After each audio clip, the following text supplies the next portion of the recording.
Good evening and welcome to Psych Coffee Shop. I'm Aeson Knight and I'm sitting down with the founder of the Ascension Institute. How are you, darling? I'm good. Thanks so much for having me. You're very welcome. I love sitting down and talking about a lot of things we got into the pre-show about, and we'll dig into this one. Hello, Miss Brenda. Hope your coffee's hot and ready. Let's sit down so what is the Ascension Institute?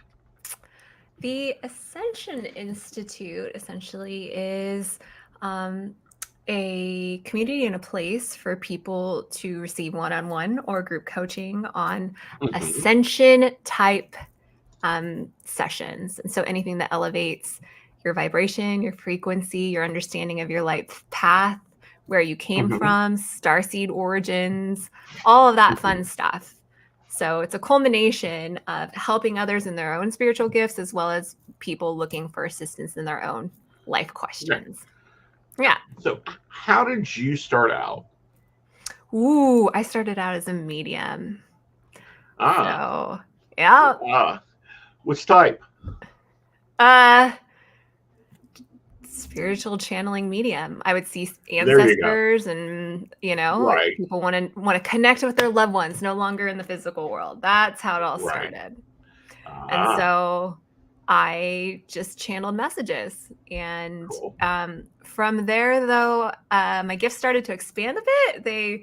I think Spirit was like, you have more, you need to be doing more with your gifts. And unlike you, I was afraid of ever calling myself a psychic. I didn't want to be in charge of people's absolutes, and which is very different than just channeling a message for somebody. Right. So it just kind of branched out from there. I love to say that my roots are always with my medium clients. They still bring me so much joy, but it's just kind of evolved from that space. It's a different vibration. It is. I can do mediumship, but it's not my first tool. My first tool is always tarot. I grab the tarot and go from there, and work for all on the clairs. So with you and doing mediumship, what did you notice differently when you started working with the starseed energy? So I used to get headaches, and my whole body would vibrate differently when I would deliver messages for, people looking for a connection to somebody that's no longer here. We would meet at a table, and it was always like we would meet halfway. And the starseed messages are from where they are on their soul planet for wherever they're channeling, and their higher density beings. And so it was this whole elevation of my clair senses in order to communicate, and they communicate really quickly. And so it took a while. It was a culmination of ascension symptoms and not feeling great and not understanding why my body was not reacting well to the process. It was a whole thing. How about you? It's interesting. For me, it's like looking at a chart and going, okay, this doesn't work here. You cannot be doing, this energy doesn't work in this plane. So what are we dealing with other than, is it starseed energy? Is it, leftover life chart energy, or, cell memory? And then, I get a lot of people that want to talk about past lives, which is great when you can go, oh, okay, we're in France, we're, around the 1400s, you're making wine, you're, fighting in a battle. That works great. But when you're looking at it and going, I don't know where you are because I can't get geolocation. I don't know why you're there Yes. because it doesn't look like it's anything here. And then you have to go into the more complexity of it. Of am I seeing a past life, or am I looking at a future life, or am Yep. I looking at a life that doesn't make sense? Because for me, a starseed life, and for those that don't know, like starseed life is a life on another planet, like Lenormand or other Serious habitated. systems, the A and B, Pleiades, all of that. Yes, it's not earthly, Mm-hmm. and it's not going to match an Earth frequency to where you can go. Oh, you were in China. You decided you wanted to go there and learn how like, work with the Taoists, so you went and hung out with Buddha for a couple hundred years. Yeah. No, it's like not that. It's like when you're looking at a book and someone has, you gotten it from the library and it's one of the older books, like you're working with reference materials, and some Yahoo has decided to stick another, chapter in there Yep. from a book that doesn't belong. But the energy and the characters are the same. It's just not the right book for me. What about with you? How do That's you so see funny. it? I love your description. I think that's when my messages started to change. And oftentimes, like in Akashic readings, people would do kind of, oh, I can see me burning at the stake. I can see me, we're walking through their whole process. And then somebody's like, I see me and it looks like a jungle. And we're in deep meditation Mm-hmm. and my client's saying, I see me and I don't actually recognize like the eyes on the person I'm talking to. Or Mm-hmm. I'm surrounded by really geometric shapes, Mm-hmm. and I'm like, that's not, we don't have that here. I don't know what you're looking. They're like, we're in a temple, but the light is so profound and there's sacred geometry coming down. I'm like, we can maybe say that looks like, a pyramid moment with energies coming in. But I would just let clients talk and it would turn into Mm-hmm. obvious. we're not Obvious we're not something talking about doesn't stuff work. here. You're Yeah, describing, I don't know, Lisa Frank binders and kind of funny things that I've never heard of. So right. you described Yeah, it perfectly. It's a lot of, yeah. all It's a right. lot of, like this doesn't fit. Like, why'd you Mm-hmm. transfer into the school? You know, Yeah. like, sweetie, let's take you back to what school you were in. But do you think Hmm. your physical symptoms are more connected to the frequency raising in your mediumship? Because we know for a physical medium, if they're disturbed during seance or during Yes. trance, Yes. they have physical damage. Yeah. Like there's been mediums in England when they would raid the places that she had a freaking heart attack right there in front of them. Oof. Oof. That's not freaky, but it is. But it is, I it's do. scary as I hell. mean, I think that's a whole conversation because people I think the whole movement right now is against, a whole ascension symptoms. We love to say, Mhm. well, we can't pinpoint something going on with us. We're like, oh, it's an ascension symptom. And I do believe on a lot of levels that it probably is for some people, light workers Right, especially. But right. I think, I mean, as far as it being my, mediumship, I have to say yes. I have to believe that, something must be connected Right. to I mean, anytime you connect your energy to anything else, a moment, a Hmm. space, a person, Hmm. whoever you're channeling for, it's inevitable, no matter how much you protect yourself as a channel, that you're going Right, to download, take on some of the physical etheric auric symptoms of whatever it is that you're bringing in. right. So, I Oh, mean, definitely. it's You it's know, inevitable that it could probably be both, I think. I don't well, I know. think that, but no, because I've talked with other people that have worked with this and they've not gotten the physical symptoms. They've gotten, their Interesting. clock is off. Their days are like 38 to 39 hours a day in a day instead of the 24 that we get fit into. They'll have mood swings, that type of thing. They'll have Right. total taste change. Yes. How's Yes. that for you? That's so funny you say that. Did you see me jump? Uh huh. Yes, I had a client a long time ago say, I can taste colors. And I just kind of, in my early readings, I didn't understand all the clairsenses, right? Until I went through this process, and all of a sudden it was like I could taste people's experiences.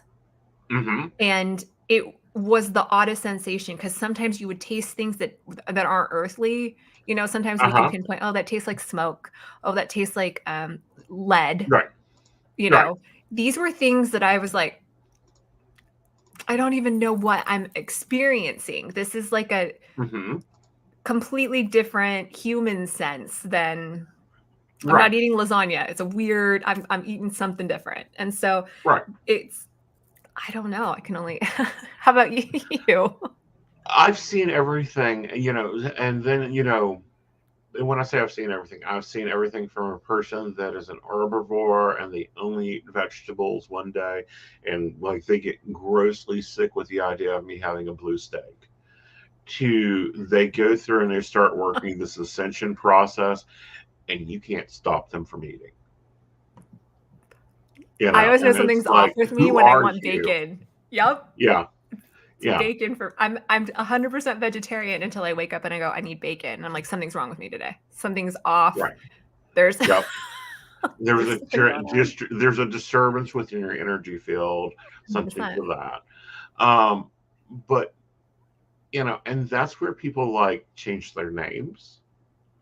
They change their husbands when they really start ascending. It's like, I don't know who you are. Get the hell out of my life. And it's like, you were madly in love with them 6 months ago. That's why you just bought a $200,000 house and have been head over heels and never had an argument. And they're like, yeah, I'm done with that. I'm going to Arizona and I'm going to meditate in, you know, the chasms there and raise the vibration of the planet. And it's like, check your spiritual self, because I think someone has lost or been took over by the planet. Have you ever had a moment like that where you woke up one day and you were like, I am no longer me. I'm going to call myself Bob. I'm going to go off and I'm going to do these other things? No. No, I've had that moment where it's like, I'm moving to Columbus. Okay. And I packed a suitcase and off we went and had a very lovely time there. Came back to West Virginia when it was time. You know, I've had that point where I woke up and said, you know, I want my body back. Like, this is not my body. I don't know whose body this is, but it's in bad shape. Let's get it moving. You know, so we're hitting the gym. We're doing the high protein, carb. You know, we're drinking flavored waters. You know, those are mine. Like, I haven't done any massive changes of like, I don't know who I am. It's more like, no, let's make me me. I love that. And I think that happens as we grow spiritually, as we work into our higher vibrations.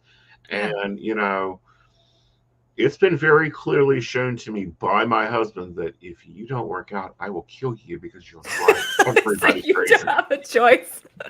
Yeah. I love that.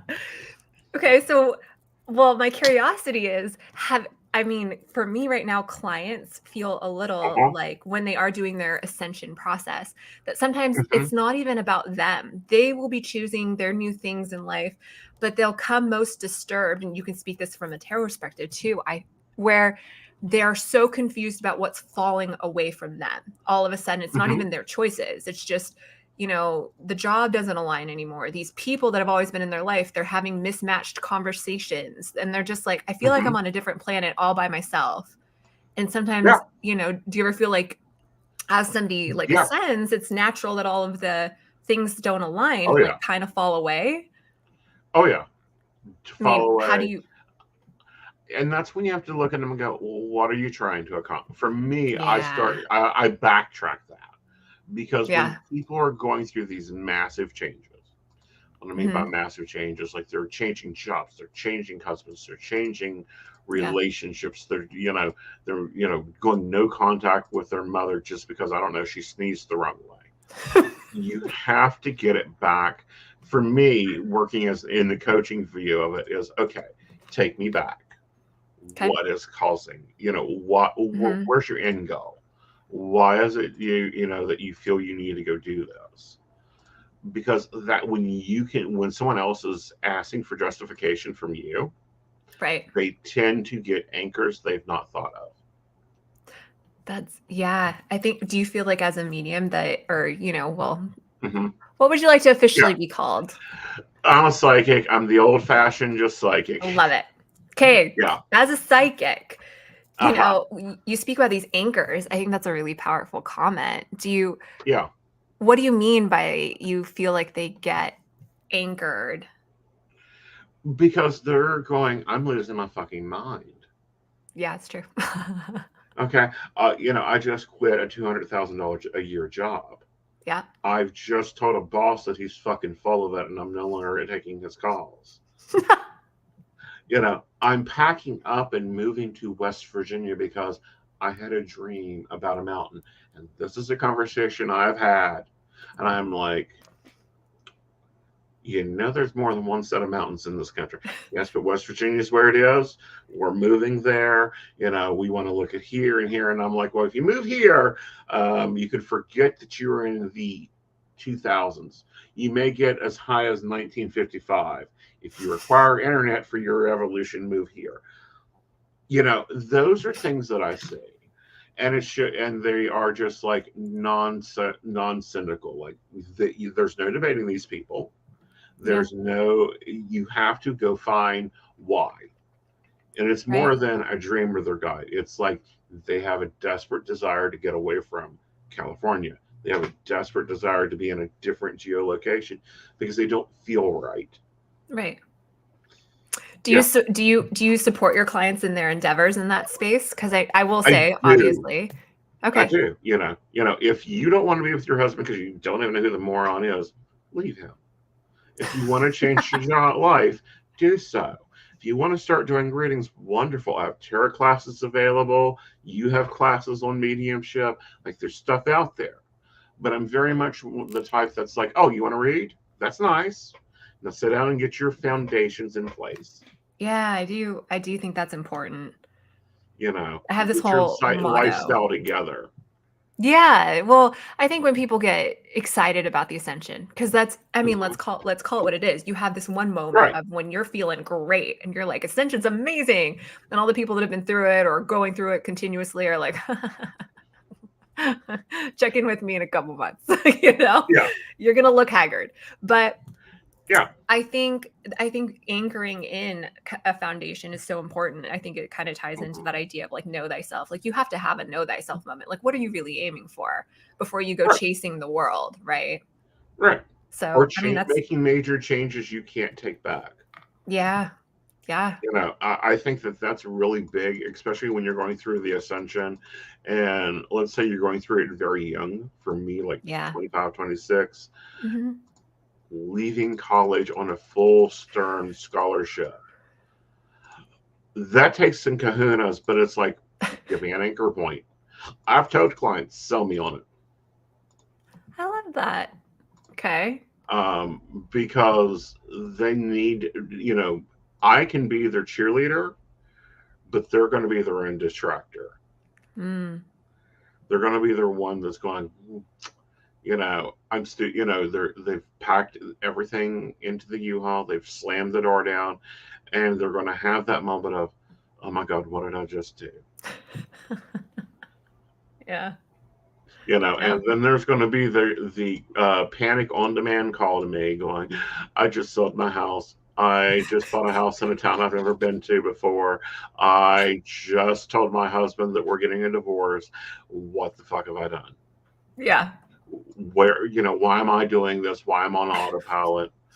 What shadow work do I need to do? And I'm like, you don't need to do any shadow work. You don't. No. Like, this isn't shadow work. This isn't past trauma. No. This is working with your ascension. And oh, look, it's 11/11. How interesting you chose today to set off the nuclear bomb of your life. Yeah. But at least you did it on, good angel numbers. good angel numbers, good, vibrational numbers. Very good, very good. Now, you need to finish out your mission. Yeah. It's nice to So laugh a little bit about it. you have to, because if you don't, and if you're really going through what I call very heavy growth, that could be heavy ascension, that could be heavy working out cell memory. If you can't laugh, then we need to fix that. Yeah. Because you're going to cry. Yeah. So you need to kind have all the range of emotions. It's the only thing that really pulls me out of tower moments is finding the humor in it, gratitude, anything positive at that point. Right. And, and moments of like, I wonder what is going to be going on with this baloney. Like, okay, spirit, you got me here. I'm here. What? Now I'm here. What? I'm here. Now what? Yeah. Yeah. Like, are we beaming up? Do I get to just walk into the other side and permanently live there? Yeah. What are we doing today, Dave? I showed up. I got in the car. I went. What are we doing? Where are we at? Yeah. Yeah. Yeah. So let's talk about something else you've got on here. You've got the mediumship, we've got the ascension work and starseed readings. Mm-hmm. What is energy therapy? So I have my master's in clinical psychology. So I was working towards being a licensed marriage family therapist, a therapist in essence. And I was having a really hard time wrapping my head around nothing against, talk therapy, but having somebody come in for 10 or 15 sessions to talk about one specific thing without addressing the energetic experience behind what they're talking about. So lots of people have, this one traumatic experience and they're hanging on to it, and we got to like unwind the subconscious experience. Totally powerful, of course.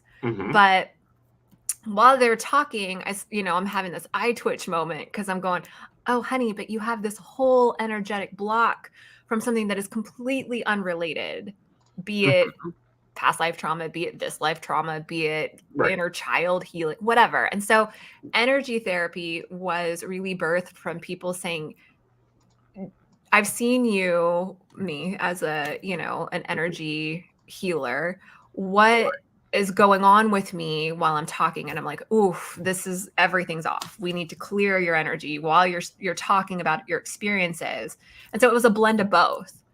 And that's honestly where it came from. It was just kind of taking my education and blending it with my gifts. Right. Your gifts. And, we're seeing a lot of that right now. Yeah. There's some psychology programs that are teaching tarot. We've got Reiki starting, Reiki has been used in cancer patients forever. Now they're expanding out to anxiety and other areas because, oh, wow, the MD world found out that, what we do is a lot more than placebo. Yeah. And it's really more interesting looking at blending talk therapy. That's why I saw the word therapy. I'm like, because in the psychic word, we don't say that. Even though, psychic, we don't go psychology. Psychology, yeah. It's kind of just taboo. Oh, it's very taboo. It's like, we're advisors. We're not, we can't go anywhere into the counseling aspect. Right. What mostly I do, you do, we all sit and do is like, no, this is what we're going to do. This is how we're doing this. Right. Yeah. And it's like, oh, this has got to get itself into a better position there, so, I don't think that you really should be, running 20 miles a day, doing 200 sit-ups. It's really not helping you get to your goals here. Right. Balance, people. Yeah.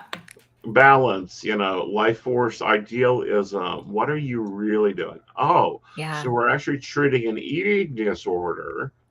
Okay, well, let's go find out our file work for that one. David, do you have anything on eating disorders? Like, why are you doing this? Oh, okay. So yeah, you famined around this age about 5 times in your life when you've been around. Do you see? It's like, or Yeah. you leave that part out and then you see somebody for 15 sessions and they're just treating the running, you know, and you're like, Right. I feel like it's almost like you're, Mm-hmm. trying to lick away at concrete. Like you're not going to make a dent. Right. And I don't want to ever put down the profession that I went into, but for me personally, I didn't feel confident having therapy clients without being able to say, hey, there is other energetic experiences going on with you. Let's Right. talk about those. I do Right. love and do know that going through school, they did start to talk about tarot, Reiki, Mm-hmm. holistic, past Mm-hmm. life. I mean, it's amazing to see the evolution and finally the embracing of us woo-woo humans in a I don't know, just a broader sense that the mental mind is important. Right. And you would think that that would be like foundational for psychology. You would think. Yeah. But it's not. No, it's not. It's a lot of Sigmund Freud got drunk at one night and wrote a bunch of crap. Believe me, I know. Those are my favorite classes, by the way. I've never laughed so hard. Yeah. I was like, I'm sorry, who did he what? But yeah. Good for him. Good for him. But good for him. The man, he's already moved on to the other plane. Can we put his work to sleep? Yeah. And what's really going on? Or at least talk about it honestly and the things that he was actually really interested in, because he had some quirky things. He had some quirky things. He had some quirky ideas. Of course, if we look at all of them, we look at like Edgar Casey's work or Sylvia Brown's work, or we certainly, bumping even farther back and looking at some of the medium testing that was going on in England in the early 1900s. My favorite. Some of that shit's freaking scoopy. And it's like, you done what? You asked her to give a reading with a mouthful of cotton stuffed. Is that real? Yeah. Why? They were doing the physical mediumship, so it's the production of ectoplasm. Okay. And trumpeting, which is the moving or causing sounds through a trumpet. Okay. And they thought that the medium was doing ventriloquism instead of physical mediumship. So they tied her to a chair. It's not funny. Stuffed her mouth with cotton, and the trumpet still worked. And it still gave messages. And she's sitting there like, what do you got next? She's like, put me upside down, whatever you want me to. Yeah. I love stories like that, though. Because that's where cabinet readings came from. Oh. Yeah. That's where I question our history. Why we pay attention to only, well, we know why, but why only specific things carry on, and they conveniently, things in our realm of work are left off or eradicated, I think that it's because it falls out of fashion. Yeah. I mean, if your client, you see clients virtually or you see them face to face still, if they showed up and there was this big black wooden cabinet and you're just so sit down, your reading will start in a minute, they'd be like, where is she? What is she doing? Yeah, what is she doing? What is she doing? Yeah. I always said, side note, in another life, if I had an extra day where everything I did didn't matter, that I would love to show up and just, throw confetti in the air and hand candy to people and just do whatever my spirit guides genuinely wanted me to do. Because they have some wacky ideas that usually work. Right. But I'm like, we live in the earthly realm. And if I did that to half the people that I saw, I'm pretty sure they'd go running for the hills and I'd have gnarly remarks on my Yelp pages. So let's keep it to what the humanity is aware of and can be okay with today, which is usually talking. Let's not freak them out. Let's not show them in their closets. Let's not pop up in mirrors like Auntie Sue. Don't do that to your cousins, know your boundaries. But I think, I mean, some of the wacky stuff though. Well, I don't know, but if you work with guides or not, and for me, it's explaining to my guide a lot of times. No, we cannot say that. Yes.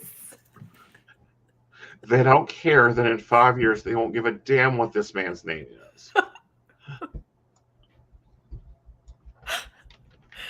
Oh my gosh. I'd love that you have a good relationship with your guides. I mean, in your early I haven't. Well, and part of it is because like I've grown up with them, Yeah. direct communication since age 3. So, for us, it's like an everyday thing of having, it's always a bantering mental conversation going on. And my guides don't do this like sitting around in robes on clouds and like, okay, she'll channel to you now. It's like, shut up, stop whining, and let's go. We've got 20 clients today, or you've got 100%. A lot of work to do. What the hell? It is 2:00 in the afternoon. Get your ass out of bed. But it's so funny you say that. Yeah, mine always say do better. I'm like, you do better. I don't want to do better today. They're like, just do better. You can do better. And I used to get so irritated by it. And now I just throw it back. And I'm like, I don't feel like it. I'm Netflixing today. You do better tomorrow. That's when we're meeting. Yeah. You can set the appointments yourself tomorrow. And then what's real fun is I get clients, and normally students will come to me, but I've had clients come to me. So you want to talk to me? What? Yeah, you've been aggravating me for 3 days in my dreams. What's wrong? I go, have you cleaned your house yet?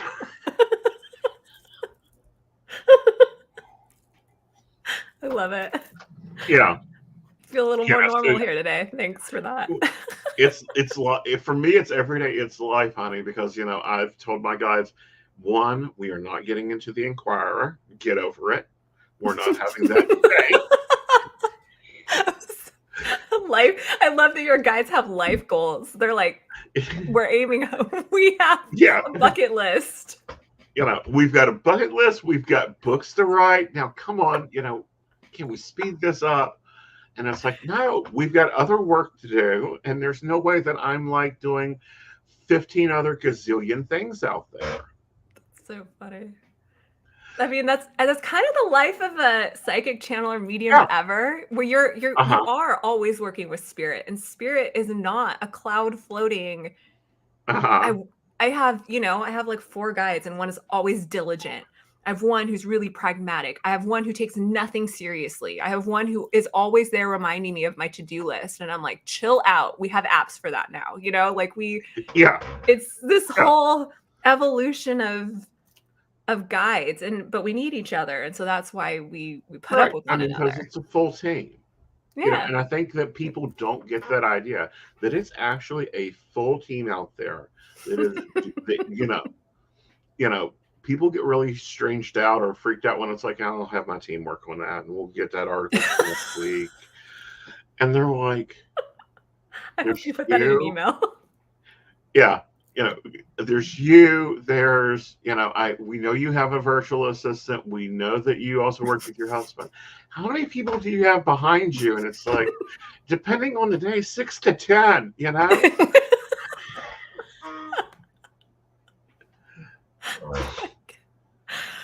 So awesome. What has been your weirdest moment as a psychic and a starseed reader? Oof, are you ready? Mm-hmm. During the week that I realized what starseeds were, because prior to that, I was just like, I'm going nuts. I'm seeing my own little version of ET, right? I'm just kind of putting it all together, and they were really showing up. Like I started to take pictures, and they were showing up in my pictures, and I'm going, what is happening? My daughter and I we took our dogs for a walk, and it was like dusk. So we were walking home, and I was talking to my guides. I'm like, all right, I've done the weird things. You've shown up to me in different forms. And every time my gifts have evolved, I'm ready. Give it to me. And I look up, and there's this cat, like calico cat, sitting in the middle of the street. And my daughter and I look at each other, and I was like, isn't that a cute cat? She's like, Mom, its eyes are weird. And I was like, no, stop it. And I looked, and its eyes were green. And I was like, well, that's pretty. And then I heard, you're freaking out. I was like, I'm not freaking out. I'm chill. I'm fine. I'm good. Deep down, of course, I'm freaking out. And so I'm trying to keep my heart rate down. Hi, Yeti. And it turned into a person. And he looked like a Star Wars outfit with like a Obi-Wan, like the whole Obi-Wan outfit, right? And he was holding his hands in a triangle, and he had like a little thing in the center of his head. And of course I'm looking at her, and she's looking at me sideways, and she's like, Mom, be chill. You said you were going to be chill. So she's being better than I am. And they were like, we thought you'd be ready. We hope you embark on this new adventure. And then the whole thing just disappeared. And so I laugh at myself now because I was like, I am so ready. You can show me anything. And then when it happens, I was like, I'm not ready. I'm not ready. I'm not ready. No. I'm not ready. Yep. But she was good. She was like, that was cool, huh, Mom? I'm like, ugh, I need to be more like my children who are just, it's normal, Mom. How about you? Yeah. For me, I think the weirdest psychic moment for me has been this, I'll say something crazy. Like, oh, one of these days I'm going to Canada and I want to do a few TV pilots. 6 months later, hi, we'd like you to come to Canada for a week. We'd like you to appear at this event, and then we'd like you to do this and this. And watching the experiences on the people in my life's faces when this stuff happens. So when I met my husband and co-host, it'll be on, once we wrap up our cup. First time meeting him, driving down the road, and I swear the car's gone flat. One of the tires has gone flat. Okay, get out, check the tire's fine. I do this for another year. Every time I get to the same point of the road, it feels and sounds like the front passenger side of the tire is flat. Okay. Like I've blown a tire. He rags me on it every time. Because I'm making 2 trips a week. I'm going down and up, and every time we get to the same spot. So we do an event. We're driving back. I am hitting the same spot of the road. And I'm like, God damn it, this feeling's got to stop. Like, we're going to get new tires, or something is wrong with this road, whatever. He goes, nope, the tire's flat. I can feel it bouncing over here. You know how it'll rumble when it goes down? Yeah, it does the little, yeah. Yeah, so I pull over, tire is completely flat, the car is packed with all the event stuff, and I'm like, okay, this is why I pay for full coverage. Call the insurance company to get roadside assistance out. Literally, we make the call, and within like 3 minutes, flashing lights pull up behind us. We get out. I open the trunk. The guy takes everything out of the trunk, reaches down, gets my spare tire out, puts it on, puts all my stuff back in order. A little bit better packing than we had done because we're tired from the day. Changes my tire. Asks me if I need anything else. I'm like, no, do I need to sign anything? No. He hops into his truck, takes off. We get back in the car, and I get a text message. Your driver will be to you in 15 minutes. Stop. No. And I'm like, okay. Do you want to cancel that? Because we don't know who this is, but they've already changed the tire. Now I hop on that road, boom, boom, go on. Just perfectly fine. We haven't had that problem again. As soon as the tire went flat and magical roadside assistance fixed it. That did you know you had the upgraded Spirit package? I mean, no, not really. Cool. That would be nice. I mean, it would be great if they'd show up and do some other things, but no. But I always say I don't read for myself. I rarely get readings. Yeah. And when I do, it's very basic. Me too. But I couldn't read myself out of a paper bag. But when it hits, it's very far into the future. Interesting. Why do you think you can't? Why do you think you don't read yourself? What is that for you? You just never have. You don't. It's not for you. It's not for me. Yeah. And when I say it's not for me, it's not that I don't believe it. It's not that I don't question like, well, everyone else gets to read for themselves. It's more so, no, your life is a life of service. Yeah. You can't be selfish here and be pulling their lotto numbers for yourself or anyone else, because we don't also predict the lightning, but it's not for you. It's not your skill for your personal investment or you. Absolutely. Absolutely. Yeah. Do you ever get clients who say to you, though, my daughter's dog passed from cancer? I had a client say to me, didn't you see that coming?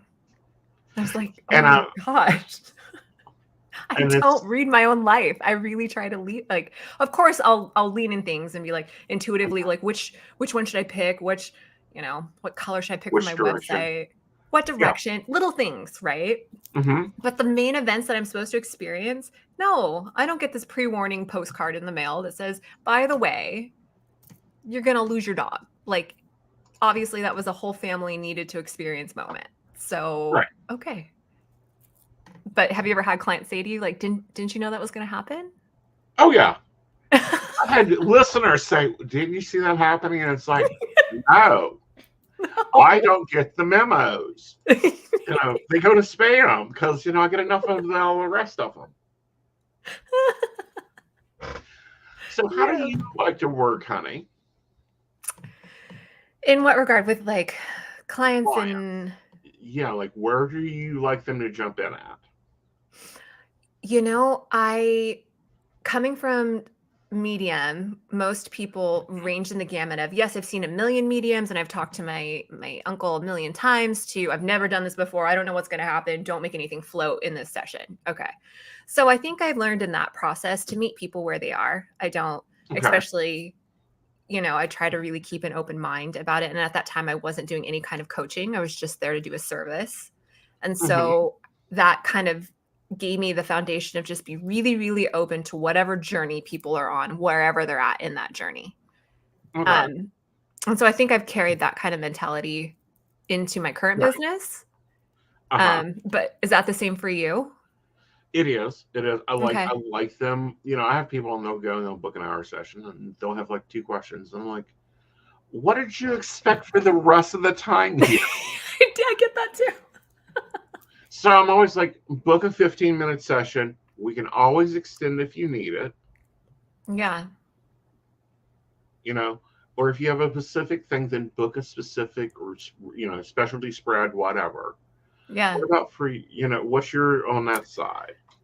I don't know why, and maybe this is a boundary thing, but my sessions always end up running longer. People hear, experience, or feel something that they haven't felt before, and then they have a million questions about that. And then, of course, I'm always happy to help. But like I think in my earlier days, I used to get so invested. And a close associate of mine, we were just talking about this today, mentioned that I used to not just walk people to the door and then show them the door. I used to walk through with people through the door. And that's that can't be, I believe, an empath's process. You're going to attach yourself to too many things that aren't even your life path, your own energetic experience.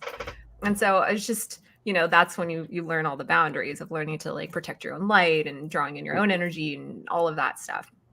And so, and work off universal energy and not your own, coming off of alpha wave once in a while to like, I don't know, watch a TV show. Those things is highly important. Yeah. If they don't teach you in any metaphysical class. Thank you. So when you're by yourself and brand new, you're just like, I'm going to do this wonderfully. And I didn't even realize. I was like, oh my gosh, I was just planting my energy all over the place. No wonder I felt drained. And I could still feel people's thoughts when they left. And oh my gosh, what was I thinking? And following up with, 2-page emails to them about, after our session, it appeared to me the following things. Here's the information you need for that. Yeah. Yeah. So, book an initial session. You've got a very nice pathway for your customers. Thanks. I will compliment initial sessions, returning client sessions, and then continued healing bundles. So you pull those together. Do they want to connect with loved ones, energy therapy? With that, do you think it's better to get a bundle or do the initial setting first? I always encourage people to do an initial session, kind of like your idea of 15 minutes. One, you realize if Right. you're an energetic match. Do we even mesh together? Can I even, you know, does our energy really Work. match? Hmm. Yeah. And so Yeah. like I've learned, you as a conduit, a channeler, are only bringing your vibration to the table, and then it's up to the client to be open, receptive to whatever energy is being exchanged, right? So Hmm. oftentimes I'll get people and they'll be like, that was wonderful, and then I have people who are like, thank you so much, and then I never hear from them again. And that's Right. okay. We weren't meant to be. But for the most part, I really do feel like I've gotten to a space where I can attract the people that really do seek me out for my specific, maybe personality or whatever. Right. And it's still good because first sessions kind of uncover the greater questions, I think, Right. right? It's like going Right. to get a consultation, like a car checkup. Figure out what's going on Right. first, and Exactly. then return and do a return session in an area that you kind of know now, or Hmm. bundle because you have something really big you want to delve into, change, alter, or you know, kind Right. of kind of really dig deep with. Hmm. Is that how you work as well? Do you encourage, It do you have like is like consistency? I have consistency. I have some customers that I see every day. Yeah. That's just because that's where they're at in their crisis mode. I just launched the coaching package of Taking Back Your Power, Oh, I love that. and that's a six bundle thing. We're developing a relationship one. If you notice, I'm more like this plane Mhm. because that's where I work at. Whereas you're taking them up the stairs, and that's the enjoyment of having. That's why there's so many of us. Is this because we so specialize into every different thing? Yeah. Yeah, yeah. All I right, think honey. Well, it's go ahead and give them your website. Oh, perfect. Well, anybody listening can find me at theascensioninstitute.com. I know it's a mouthful, but that's where you can find me. Hmm. I also have social media pages at Emilia Hmm. Medium or TikTok, which is Emilia Source Codes. But the easiest way Cool. to get a hold of me is the Ascension Institute. And if they want to book a package or any new client session, if they use the code Psychic Coffee, they can get 20% off their first session, Awesome. just as a Very thank you cool. for listening. Yeah. Awesome. Yeah. So, are you working on anything else? I That have you a want to lot of share? behind the Any scenes. classes? Well, I have retreats coming up next year. It's all quiet and hush until probably December, but Awesome. there will be retreats. I don't know if anybody's near Southern California. There will be something in the early spring there, San Diego specifically. Cool. Um, and then hopefully an international one in June next year. And then we have group ascension classes that will probably be starting in February. Awesome. So, Yeah, guys. So yeah. go hop over there, hop on the newsletter. It's not hard Yeah. to do. Nope. If you're in California, do you do only virtual? Because I'm like only virtual now. Do you do in I have an person and office. virtual? I have an office in Carlsbad, but the Hmm. majority of my clients enjoy virtual just because they're able to sit in the comfiness of their own home, and energy's read Hmm. the same as you know. So I would say All right. 90% of my clients are virtual. Very cool. So geolocation isn't a hindrance for you. Nope. Wonderful. Nope. Awesome. Well, when you get the retreats, come back and let's have a cup of coffee and talk about all that Yep. excitement going on there. Yeah, Okay. let's laugh a little. It's been fun. Awesome. It's been great talking with you, honey. I'll talk with you again later. Thanks so much. Thank you. Hey everybody, Lady Gwendolyn here from Rowan Temple of Light, and I'm here to tell you about our events this summer. First up is Beltane in the Hills, May 13th, and that is from 1 to 6. We have entertainment, we have a bunch of vendors, we have a fairy photo shoot. It's going to be exciting. You having any questions, reach out to Earth Magic or to myself. After that, we have Central West Virginia Pagan Pride, August 19th. That's at Holly Gray Park from 11 to 5.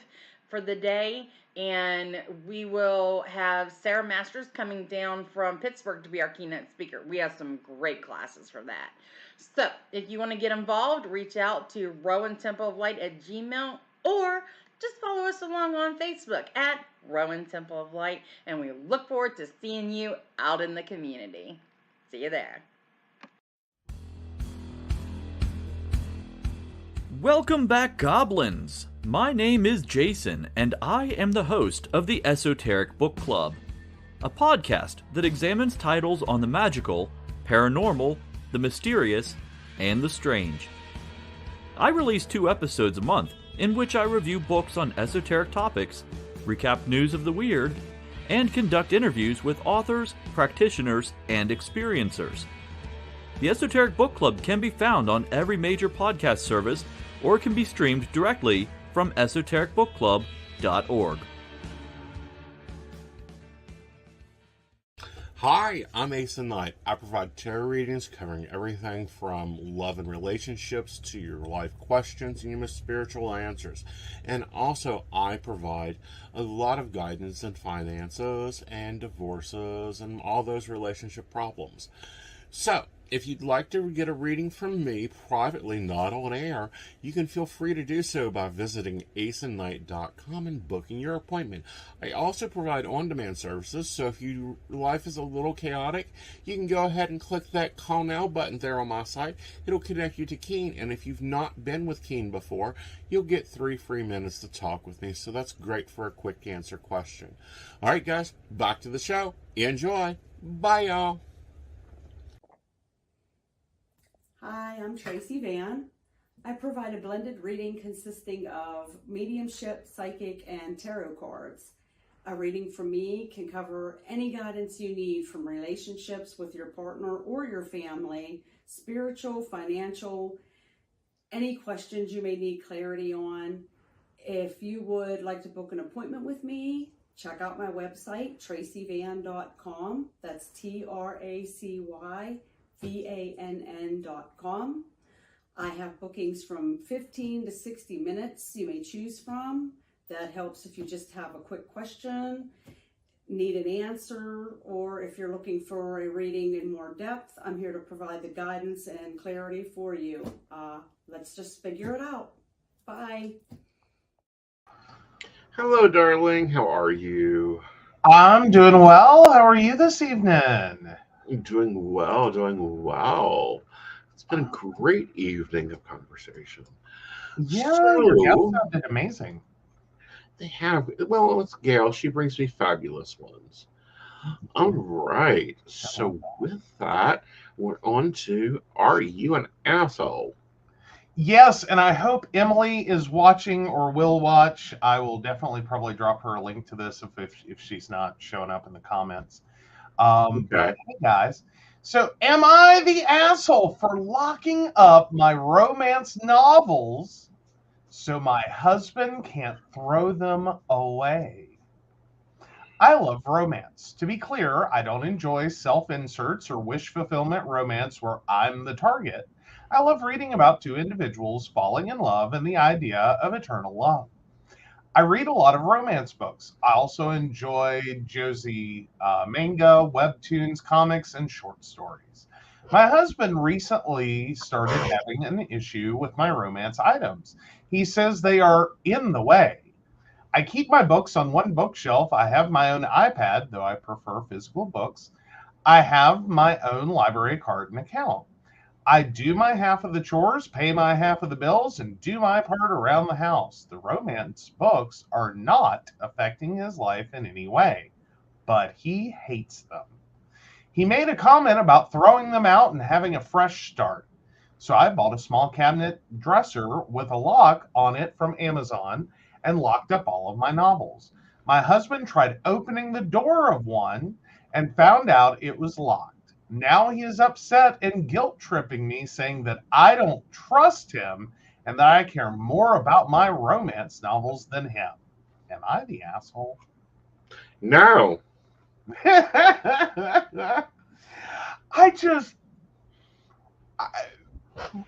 There's almost a chef's kiss to this one that's just like, mwah!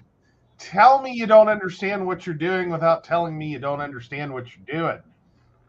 Well, not only that, but thank God he doesn't know how to pick locks, but it's the same size. One, throwing books away should be a criminal offense. I mean, there is that. Any books. Two, what's he care what you read? How is this affecting him? Is it because you're not giving him enough attention, or because he's just jealous that he can't pick you up and throw you over his shoulder and carry you off to, his castle? And I think that people get trapped in that ideaism of that everything is a comparison. Well, you don't do this. Well, you can't do this. Well, you don't do this. And it's like, nor do I want you to.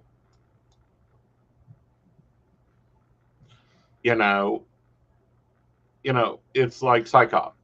Joe can't read Psychop. It drives him batty when he reads Psychop. Me, I'm waiting for novel 14 to get out here. Let's go. Come on. No. Actually, I think the Psychop series is great. My problem is it's not something I can fall asleep to. No. As in, it draws my interest, and I'm laying there like chapter 2, chapter 3, chapter 4, chapter 5. Jesus Christ, I have to go to bed. Will that stop? Right. Because you will start it and drift right off. Just like, boom. Like, you will sit and also listen to it while you're working. It doesn't put you to sleep then. But at night, virtually, murder and mayhem puts you to sleep. At night. Yes. Like, you go to bed, you go to bed. The noise just kind of helps. But no, here's my whole thing. Books fill deficits in our lives. Deficits of knowledge, deficits of experience, deficits of ability, deficits of travel. But I think sometimes when we start talking about romance specifically, there's a cart before the horse moment that I think a lot of spouses of romance novel readers, they kind of have this they put it in the wrong order. As in, they think there's a deficit because their spouse is reading it. But there was a deficit which led to the reading. And that's not necessarily an insult.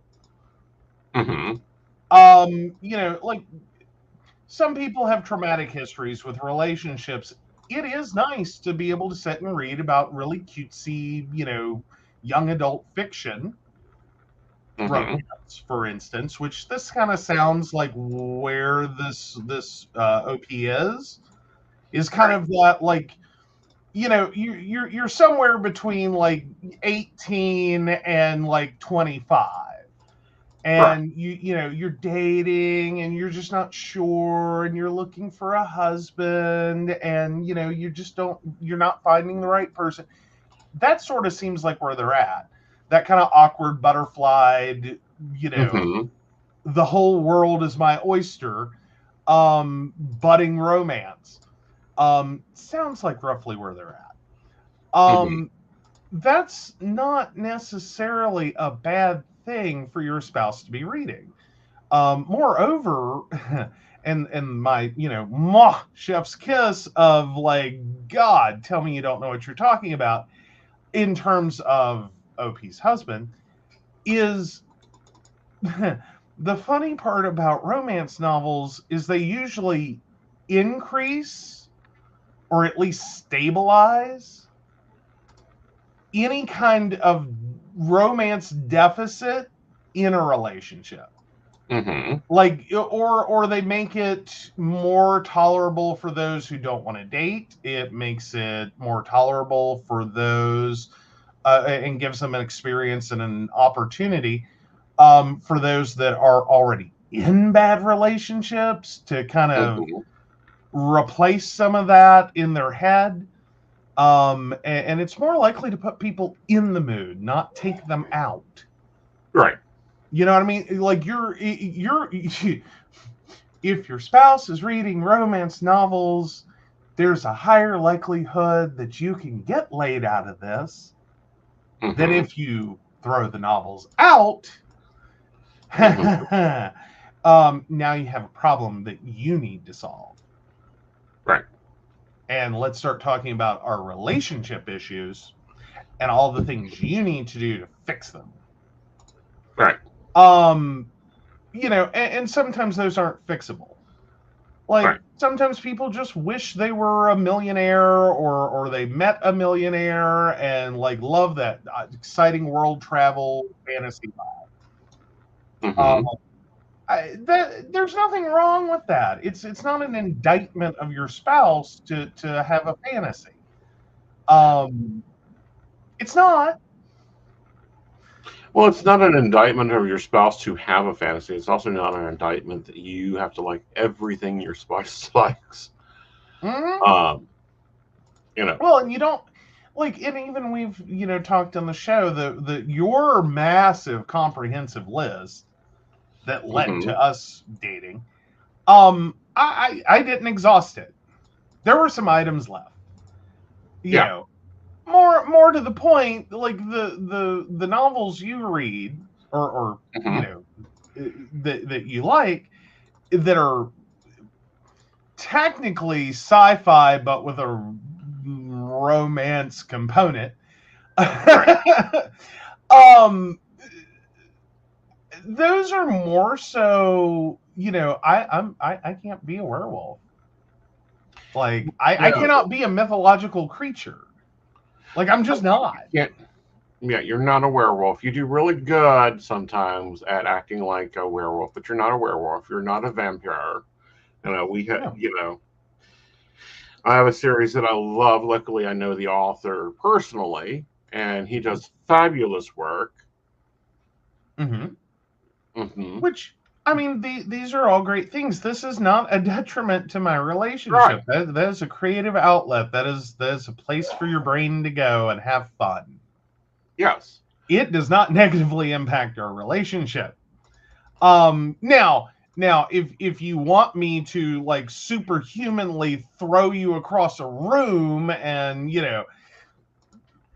whatever, turn you into like I can't do those things.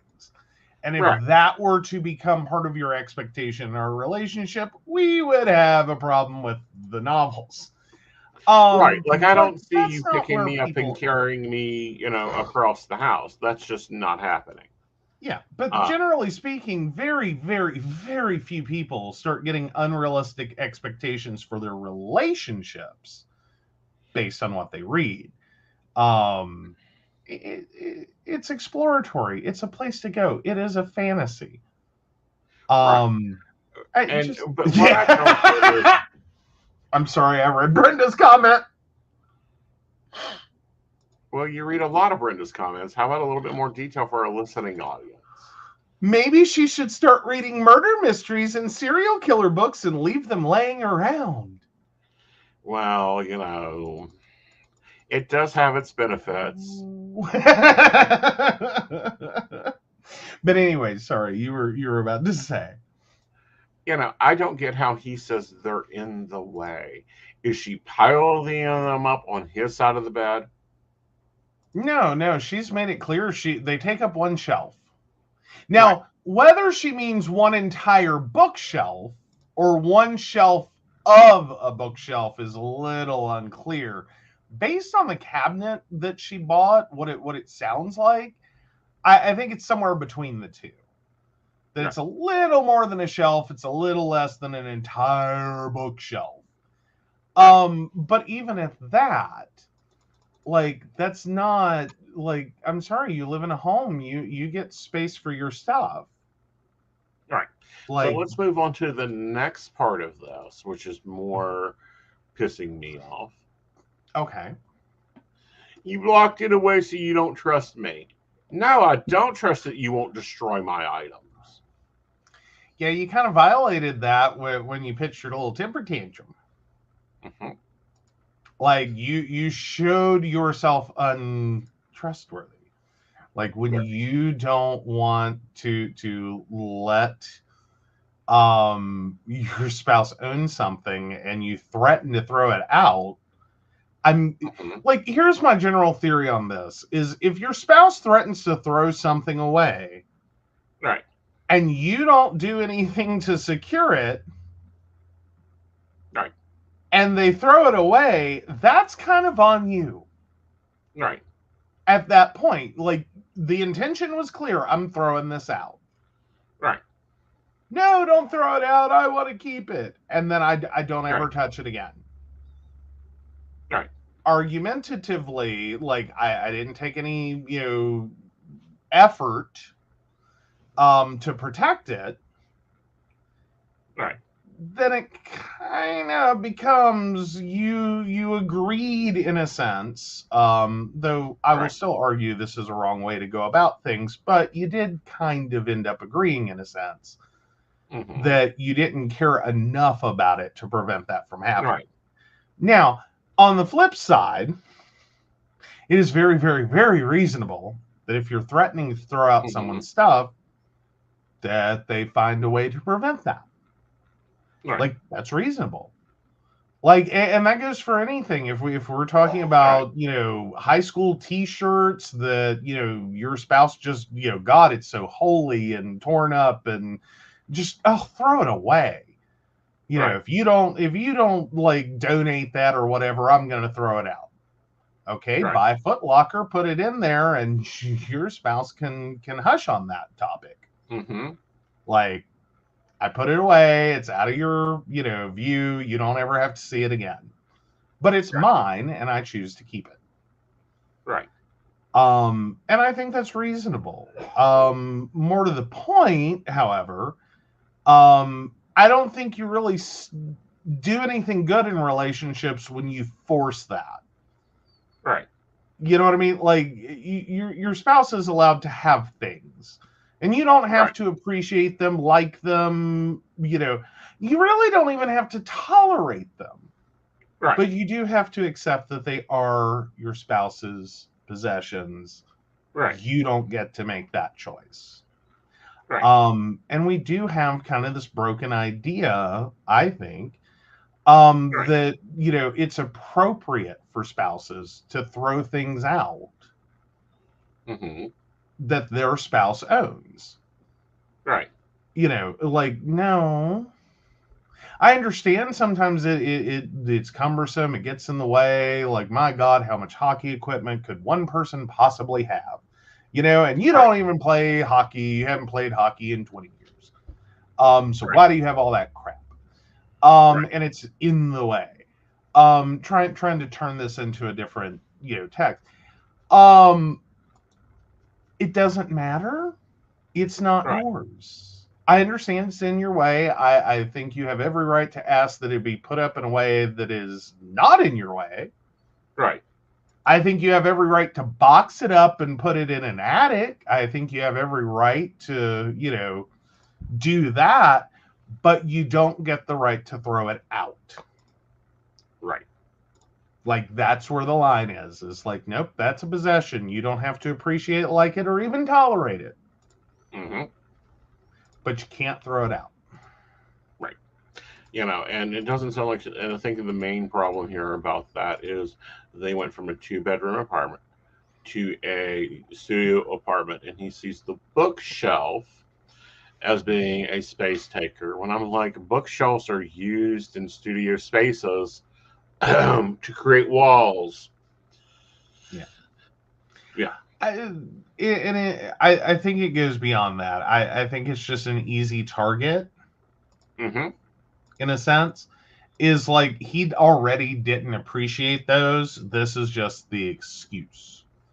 Exactly. Like that you don't need all this. You don't need it. And it's like, I'll be the judge of what I need. Exactly. All right, so the poll is up over on Aeson Knight's YouTube. You get to vote if he's an asshole or not. So moving on to relationship advice. This one's a fun one. All right, me, 20 male, and my now ex, 20 female, Just recently broke up due to religious reasons. Would it be worth it to become religious to save the relationship? So on Halloween, me and my ex broke up, but due to us both thinking ahead, knowing what we both wanted in the future, she wanted a husband that would go with her and the kids to church on Sundays, and I am not religious at all. Not for any particular reason, I just don't practice a religion. We were together for 2.5 years and we had very little problems the whole time, and even up until the day we broke up, we're definitely very happy. When we did break up, it happened fast, but almost unnaturally. And looking back on it now, I wish we had just taken a break, although I'm not sure how much that would have done.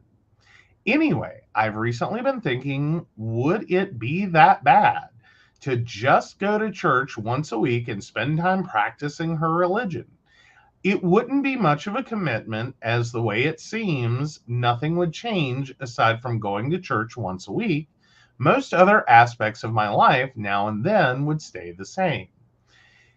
I have tried to think about the open possibilities now that I'm single, but I can't seem to think of being in a dedicated relationship with anyone other than her.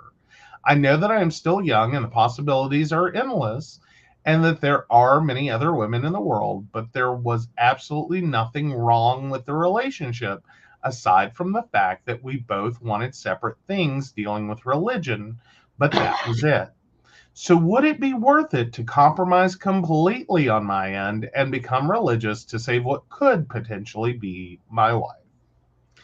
I know there is no guarantee that we would get back together, but I know that she hasn't talked to anyone and wouldn't get into a relationship that soon after we broke up. So the odds of getting back together, if I were to change for her, would be higher than lower. I don't mean for that to be manipulative either, because if I were to do this, it would be a full commitment. I'm not really good with expressing how I feel in words either, but I want to stress the fact that we were both very happy with the relationship and were able to get through any argument we had, and all aspects of our relationship were very healthy, which makes me considering changing for her actually seem like a viable option for me, because it seems like a very small change in comparison to gaining such a wonderful woman back in my life. Now.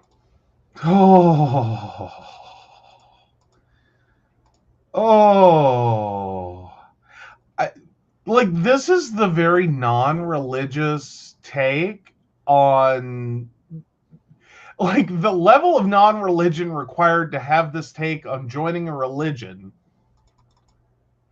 Mm-hmm. I mean, bless his heart. Because on one hand, you're not wrong. On the other, you are so wrong as to what you're doing. Please don't. Right. Please don't. Because it does seem kind of simple. Go to church once a week, sit in a pew, act like you care. You know, read the scriptures, do the thing, participate in the events. It's not that bad. How bad could it be? And therein lies the rub. That's just the beginning. Right. Because the reality is you're most likely never going to believe this. Right. So it's not just that you go and do the thing and show up and be there. You're attempting to profess belief in a thing that you don't believe in, which is extremely hard. Right. Even if it is very, light Christianity, for instance. Mm-hmm. Your Methodists really aren't hard to please. They don't typically. Aren't they also sprinklers too? So, but no, my problem with this overall is you're going to grow resentment. You're going to grow aggravation. You're going to grow very much a, why am I doing this? The sex can't be this good. It's freaking 8 o'clock in the morning and she's wanting to drag me into a building to listen to someone that doesn't have any of my shared ideas. Right. Why is this happening? And you're not being your true self. A lot of people do not agree to this idea. But when a relationship is two different religions, even if one of those religions is not religion, you have to make a compromise. Which is usually we can agree to disagree, and what does that look like? Exactly. Like you have because that's literally our household. You have a set of religious beliefs, right? I have non-belief. I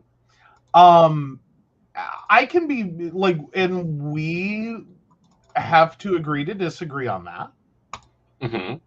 And we do that by being mutually respectful of each other's belief set. Right. And I don't attack your beliefs, you don't attack mine. But we are open to the existence of them. Right.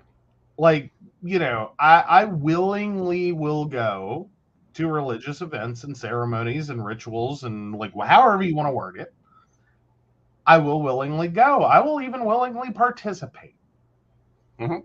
But I'm not required in those settings to profess a false belief. Right. Because that's very, very different. Like, you can go and you can participate, but what you're actually looking to do, what OP's actually looking to do in this situation, is you're looking to falsely profess belief. That's a whole order of magnitude harder. Well, it's not only a whole order of magnitude harder, it's manipulation. And, that makes me worried also for, OP's ex. If you're going to manipulate on this, what else are you going to manipulate on?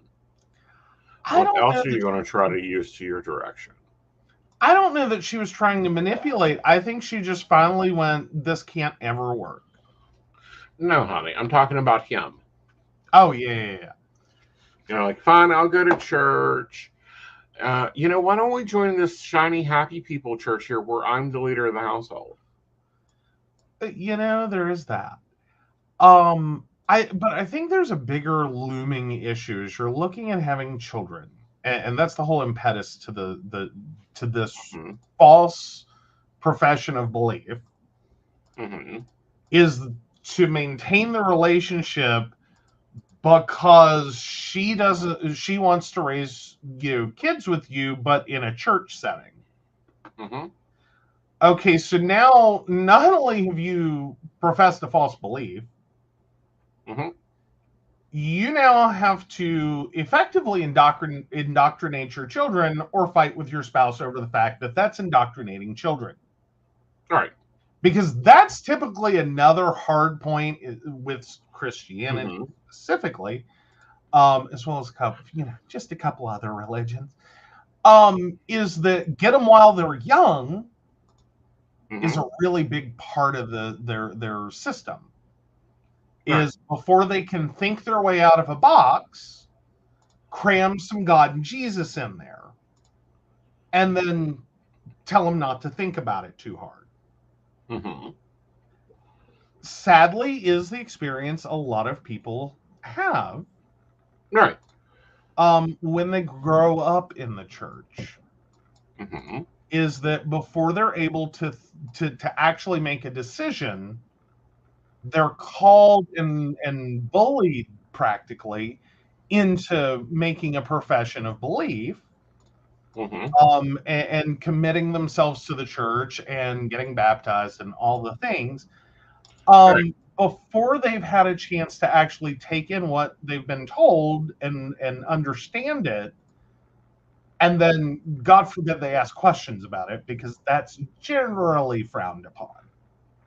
Well, it's always frowned upon, because normally the pastor doesn't know the answer. Look, I'll point blank say it. I've had theological debates with pastors. They get really scared when I start bringing up certain books of the Bible. And there's a few that they go, "Oh, that ain't in the Bible." And I go, "Well, which copy of the Bible are you reading?" "Well, here, honey, here's the unabridged version." Yeah. Okay, well, here's my problem.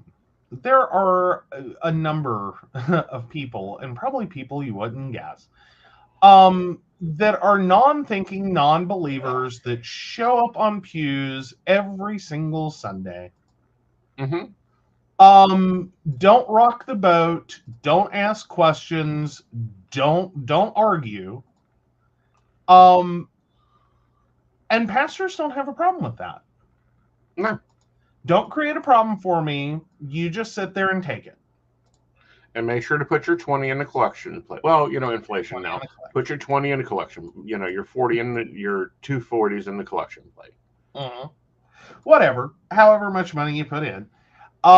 Put your money in the collection plate and show up next week. And then go home and allow this to take over your family and your relationship, as well as the time commitment on Sunday. You now have to listen to this at home. Right. Because it's going to tendril into your home. Yeah. Like, no, in many instances, and especially when you have one devout person in a relationship and one non-believer, yeah, this is going to be part of your home too. And you've made a false profession of belief. All right. Like, this isn't because I'm sorry, like, you can't even swing a cat in this house without hitting something wicked. Like, can we agree on that? It's hard to swing a cat in this house without hitting something wicked. Well, I'm trying to think, because there's multiple rooms in this house.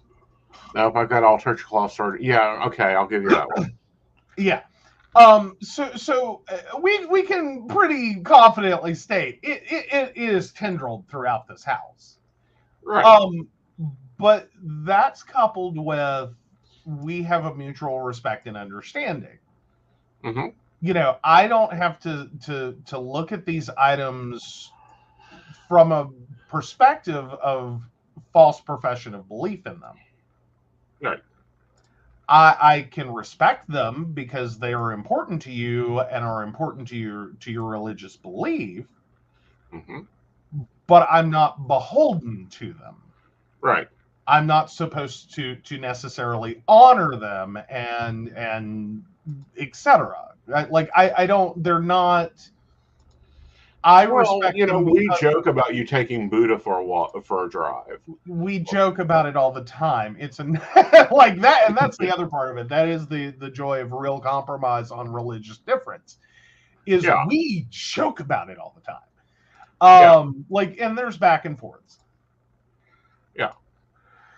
But when it has to be something that you not just have to pretend on Sundays, but you have to pretend through every day, because eventually there will most likely be children in this household, and you can't just be a Sunday Christian and the rest of that time be like, I don't know what you're talking about.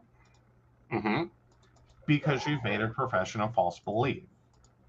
Right. You have the other side of it is, I'm a little worried that your girlfriend is willing to do pussy conversion. Like, totally worried about that factor, about what else is she going to use that for?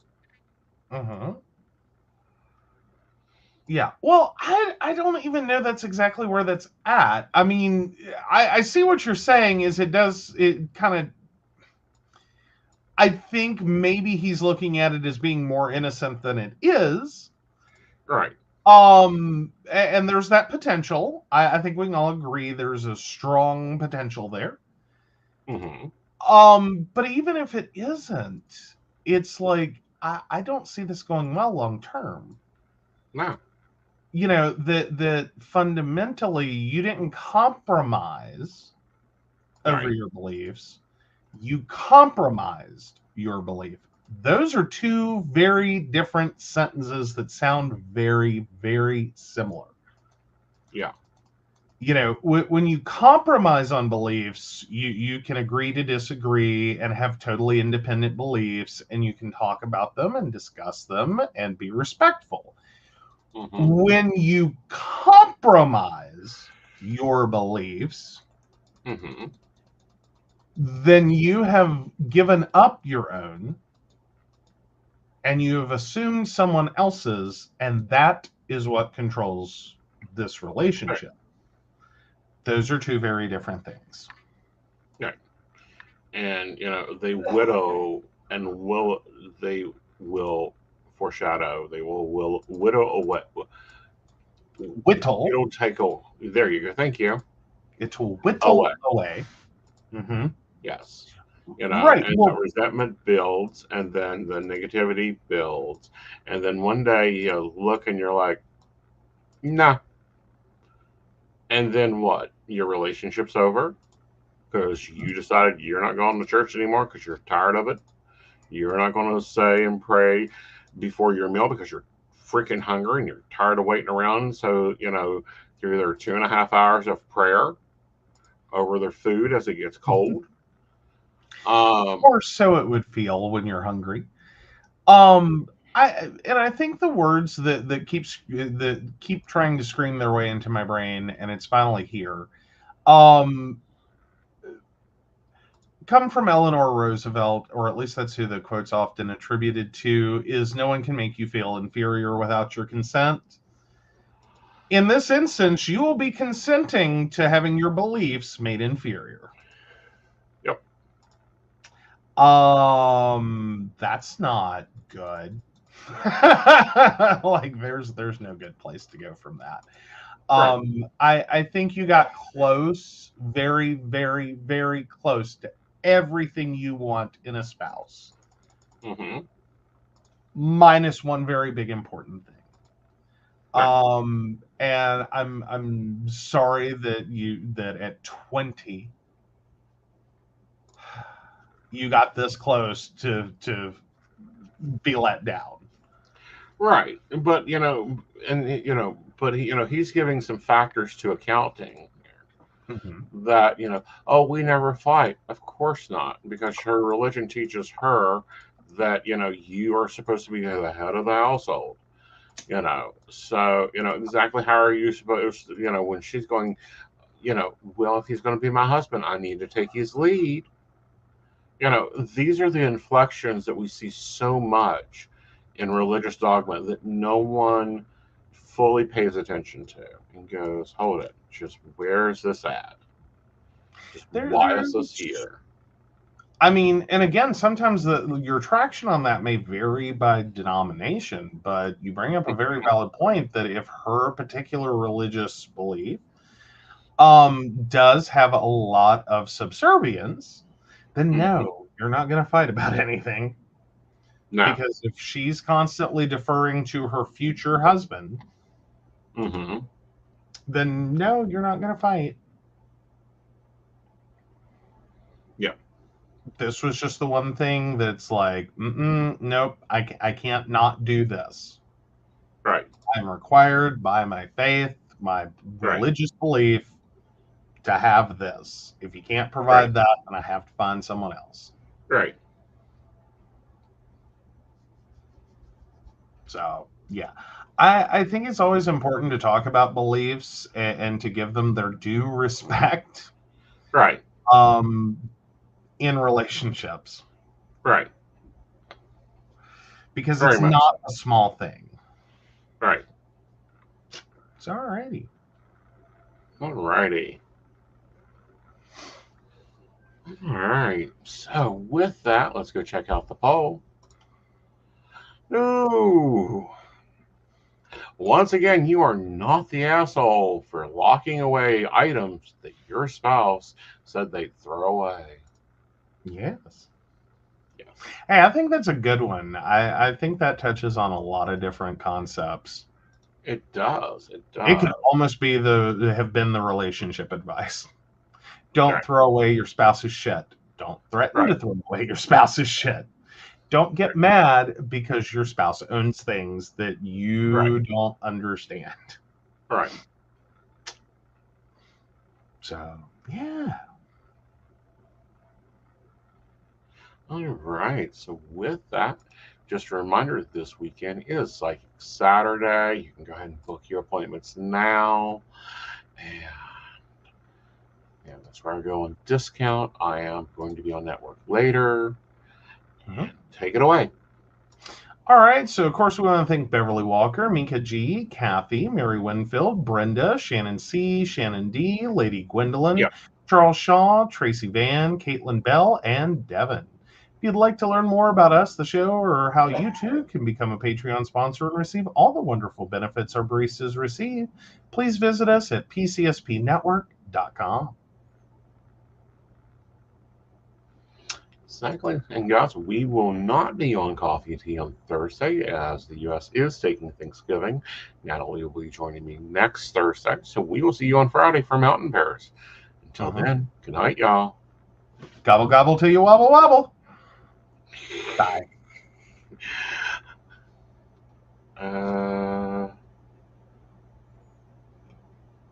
Where did my... Did we lose the beautiful bean footage? Are we in the wrong brand?